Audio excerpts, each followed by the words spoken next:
Chegou a hora de entender a ELA. A esclerose lateral amiotrófica é uma doença neurodegenerativa que acomete o corpo celular dos neurônios motores.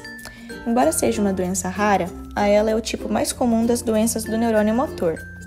Alguns dos sintomas da doença são a perda da função dos membros, insuficiência respiratória, falta de apetite e perda progressiva da massa muscular.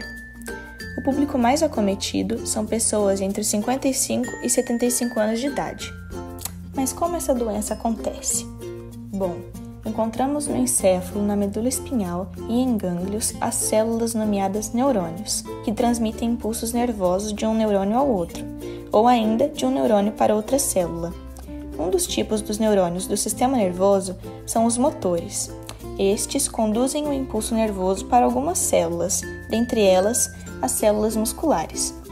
Agora, vamos entender melhor como ocorre essa transmissão de sinal? Nos processos da neuroquímica e da contração muscular, há um estímulo inicial e então o chamado potencial de ação precisa ser propagado do axônio até a fenda sináptica. Essa propagação é saltatória, em razão da chamada bainha de mielina. Assim, o potencial se propaga rapidamente. E dessa forma, os movimentos do corpo podem acontecer na hora exata em que precisamos. Nessa fenda sináptica é liberado um neurotransmissor, a acetilcolina, a qual segue seu caminho e entra por canais presentes na célula muscular.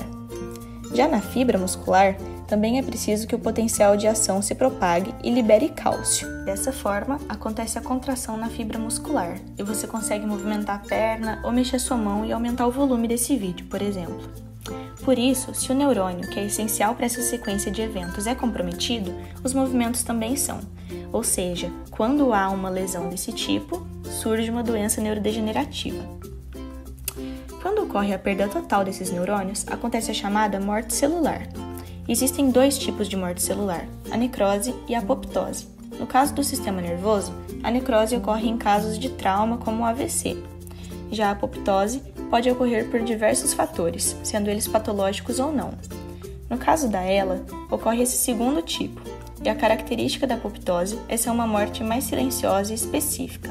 Por isso, o neurônio motor pode se degenerar e morrer, que isso afete os demais tipos de neurônios. Agora vocês podem ter algumas perguntas. Qual a causa dessa apoptose? Por que esse neurônio se degenera?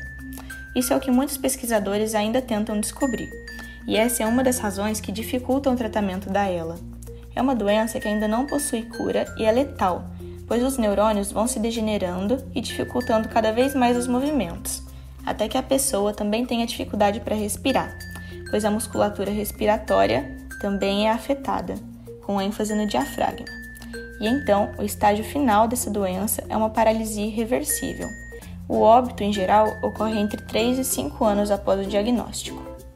Porém, a medicação Riluzol, que é distribuída gratuitamente por meio do SUS, Sistema Único de Saúde, reduz a velocidade de progressão da doença e prolonga a vida do paciente.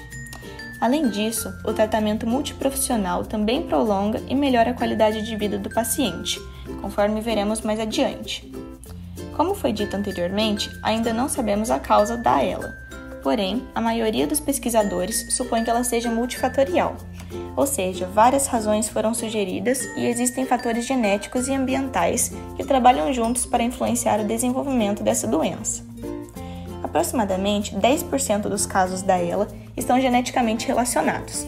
É a chamada ELA familiar, ou ELA 8. Há vários padrões de herança genética, porém, o padrão de herança mais comum para ela é a autossômico dominante. Nesse caso, independente do sexo, uma pessoa pode ser atingida, pois os cromossomos sexuais não são afetados, e sim os cromossomos autossômicos. Ou seja, mesmo que a pessoa tenha herdado o gene ELA8, pode ser que ela não desenvolva os sintomas.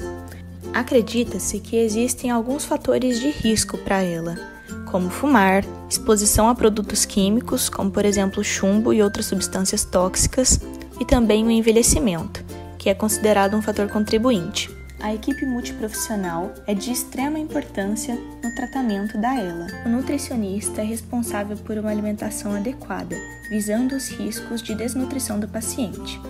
O O profissional de educação física e fisioterapia é responsável pela terapia do movimento a fim de prevenir complicações e preservar ao máximo a amplitude de movimento do paciente. O trabalho do terapeuta ocupacional visa adaptação à nova realidade e também intervenção com tecnologias assistivas, enquanto o psicólogo traz suporte emocional ao paciente e sua família. Bom, esperamos que vocês tenham aprendido um pouco mais sobre o que é a ELA. Agradecemos sua atenção e tchau, tchau!